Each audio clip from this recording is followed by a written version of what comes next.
अस्सलाम वालेकुम।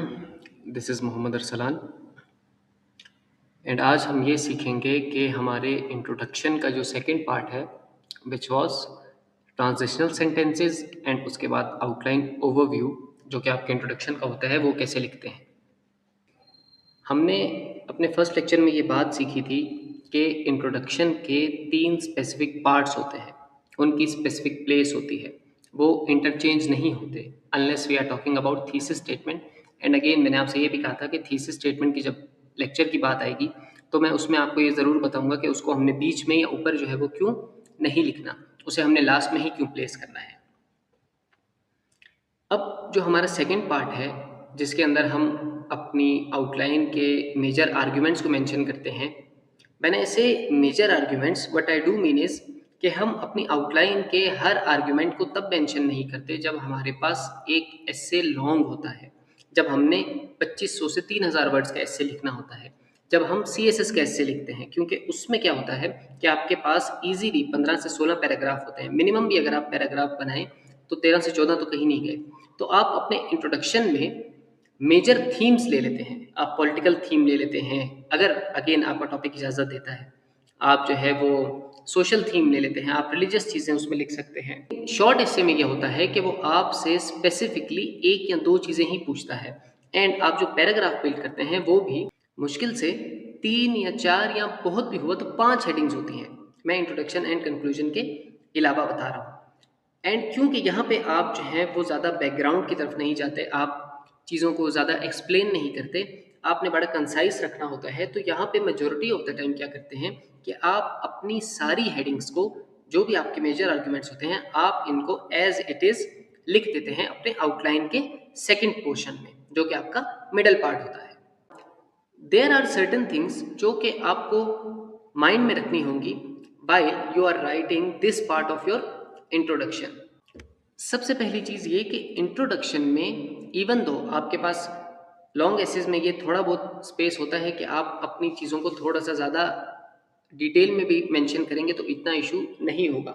However short essay में you have to be very precise, इसलिए आप डेफिनिशन, आप बैकग्राउंड, आप हिस्ट्री, ये सब कुछ अपने इंट्रोडक्शन में नहीं लिखते।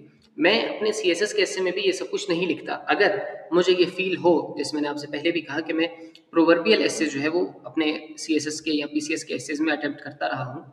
सो अगर उनके ऊपर मैं ऐसे लिख रहा हूँ एंड आई डू फील कि इस प्रोवर्ब की मुझे एक्सप्लेनेशन देनी पड़ेगी, तो मैं अपने इंट्रोडक्शन में नहीं देता। मैं क्या करता हूँ कि उसके लिए अलग से पैराग्राफ बना देता हूँ। हाँ, उस पैराग्राफ को, क्योंकि अगेन वो मेरे आउटलाइन का एक मेजर पोर्शन होता है, तो मैं उसे जस्ट टच ज़रूर कर देता हूँ अपने इंट्रोडक्शन में। अब ये जो हमने सारी बातें की थी ये तो वही लिखी हुई हैं कि हम हमारे मेजर आर्ग्यूमेंट्स जो होते हैं वो लिखते हैं। आप शॉर्ट एसे में सारे भी लिख सकते हैं। इवन वकार हसन साहब तो ये भी कहते हैं कि आप लॉन्ग एसे में भी अपनी सारी आउटलाइन को मेंशन कर सकते हैं। दो मैम फातिमा बतूल हैं, हमारे पास एक दो CSS के टॉपर्स हैं, वो इस चीज़ को नेगेट करते हैं, मैं खुद भी हर चीज़ नहीं लिखता। अब यहाँ पे बिफोर हम आउटलाइन को देखें कि हमने अपने एसे में मेंशन कैसे करना होता है, एक चीज़ इंपॉर्टेंट ये है कि हम अपना थीसिस कहाँ पे प्लेस करें, क्योंकि अगर मैंने अपना thesis after my starter place किया है तो फिर जो मेरा आउटलाइन का ओवरव्यू है वो थर्ड नंबर पे आ जाएगा।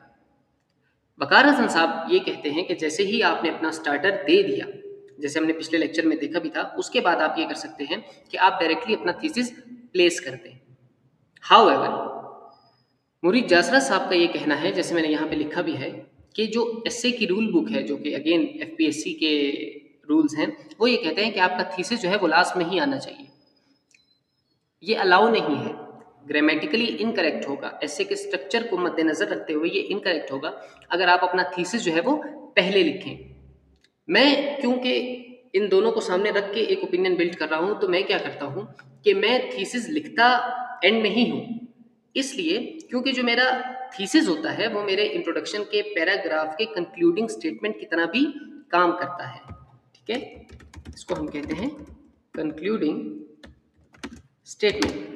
अब ये कंक्लूडिंग स्टेटमेंट इसलिए होती है कि जैसे हम अपने यूजुअल पैराग्राफ्स जब लिखते हैं, उन पैराग्राफ्स के अंदर भी हम टॉपिक सेंटेंस देते हैं, उसके बाद हम अपना जो मुद्दा होता है उससे ट्रांजिशन सेंटेंसेस के थ्रू जो है वो पेश करते हैं, उसके बाद हम उसके ऊपर कोई एविडेंस देते हैं एंड देन जो है वो हम कंक्लूड करते हैं। हर पैराग्राफ की ये डिमांड होती है, ये रिक्वायर्ड होता है कि आप उसे प्रॉपरली कंक्लूड करें।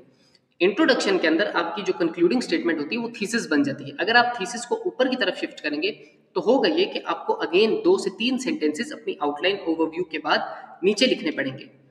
जब मैंने अपने थीसिस को ऊपर से नीचे शिफ्ट कर दिया तो होगा क्या कि वो जो मेरे 2 से 3 सेंटेंसेस हैं वो बच जाएंगे, मेरा टाइम बच जाएगा। अब ये तो बात होगी प्लेसमेंट की, थीसिस हमने लास्ट में प्लेस कर दिया, आउटलाइन ओवरव्यू को हम बीच में ले आए। अब हमने ये देखना है कि इसको लिखते कैसे हैं। तो यहाँ पे मैं आपको एक एग्जांपल दिखाता हूँ जो कि अगेन मैंने जो है वो लिखी थी। सिंपल वे में हमारे पास एक टॉपिक है जो कि अगेन मैंने आपको बताया भी था कि मैंने अपने सीएसएस में अटेम्प्ट किया था, तो उसकी मैंने एक ये छोटी सी जो है वो एग्जाम्पल बनाई है कि अगर मान लें हमारे पास वो सेम टॉपिक आ जाता है एंड उसकी हमने यहाँ पे एक आउटलाइन बिल्ड कर दी, यानी कि ये 1 2 3 4 ये इंट्रोडक्शन वगैरह के अलावा की मैं बात कर रहा हूँ। तो मैंने क्या किया कि सबसे पहले लास्ट लेक्चर में जो हमने देखा था कि यहाँ तक जो है वो मेरा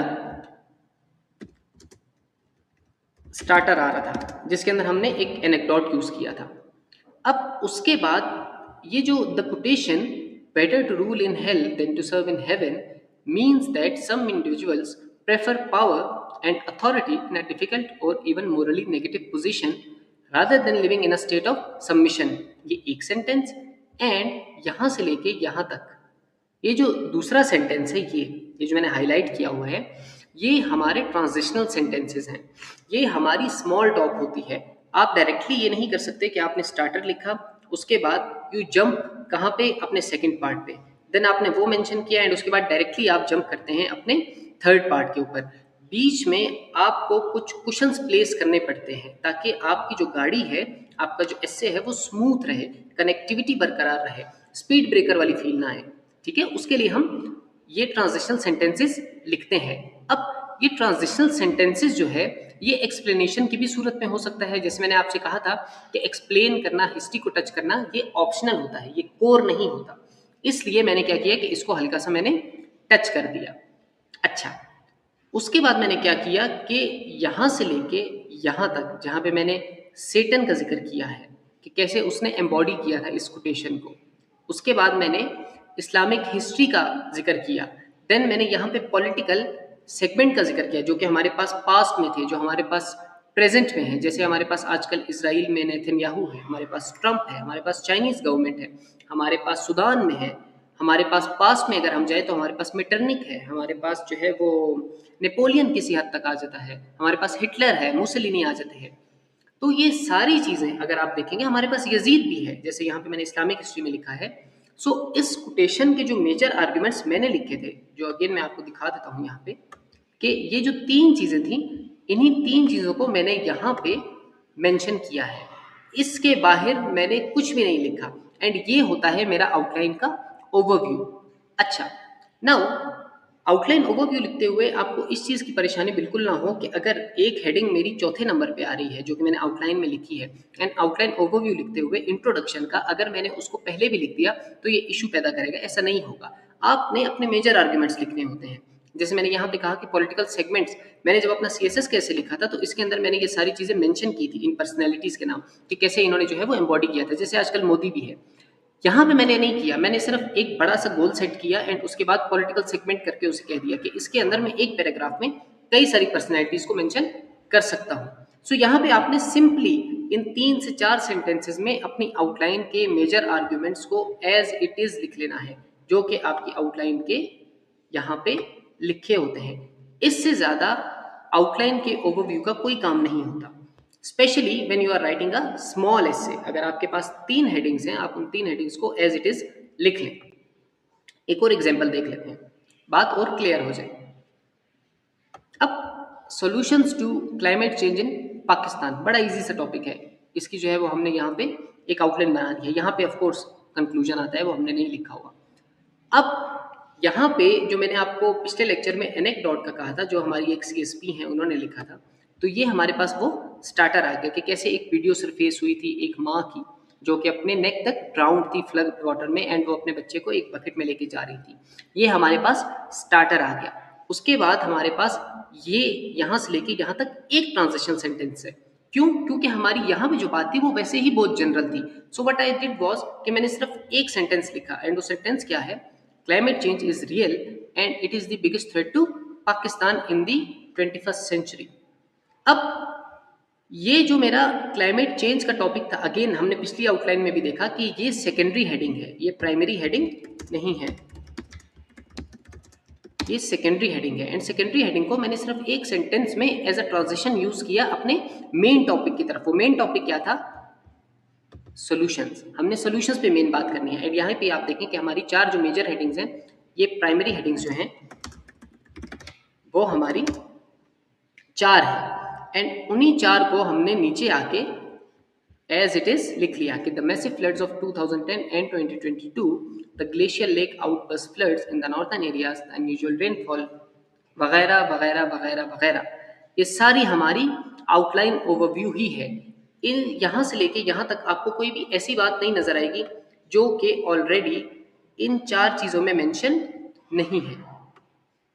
मैंने यहाँ पे फिर भी थोड़े बहुत वर्ड्स वगैरह चेंज किए हैं। अगर आपको मुश्किल लगता है ये करना, तो आप सिंपली ये कर सकते हैं कि आप अपने इन्हीं वर्ड्स को एज इट इज़ उठा लें एंड यहाँ पे फिक्स कर दें।